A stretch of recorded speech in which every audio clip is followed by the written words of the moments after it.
This ship is beginning to turn. It's no secret our standard of living has been going backwards. Just look at house prices, look at home ownership rates, homelessness levels, mental illness problems, look at the birth rate. That should be a very basic rule of thumb. If your society cannot have enough babies to keep its population at least stable, then something is going wrong. Apparently not, because this has been a problem for decades. Rather than look at these tough questions, our leaders create other solutions. In this example, now that we have an aging population, which is partly due to the birth rate, we should now immigrate more people. This in turn makes building adequate infrastructure and roofs over everyone's head a challenge.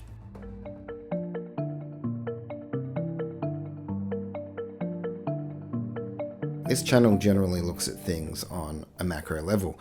In these topics, the individual is quite often not talked about. The truth is, we the people were asleep at the wheel. You only get that when you have complacency, when you have too much wealth as a nation, in my opinion. We have very high standards of living, standards you rarely see in the world. I'm talking about things like education, health, freehold property, human rights, and as a result, we not only have nice things, but we have a higher life expectancy as well.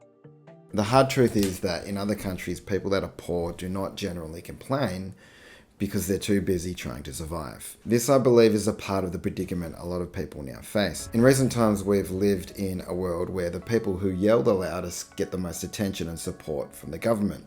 This can often be at the cost of the majority in the middle. There is generally a cost. For example, when governments have to print money, they're creating money and giving it to people that are going to spend 100% of it, which is likely to just create more inflation, which doesn't necessarily help the disadvantaged in the long term. Worse than that, this money ends up in the hands of the wealthy and they use it to buy assets, therefore making it hard for poorer people to own these assets because the price of those assets inflate as well. This sort of behaviour can win votes in the short term, but in the long term, it makes the situation worse. On one side, people have every right to complain. The standard of living in their eyes has decreased, and many are only starting to realise this as their expectations are now no longer realistic. I say this ship is turning because, generally speaking, the only way people improve their lot in life is by putting their heads down and figuring it out. Slowly, people are figuring out that government cannot just fix things for everyone. I've said this before, if interest rates can go down for 30 years, it's possible for them to go up for 30 years. People have a hard time squaring that one off internally.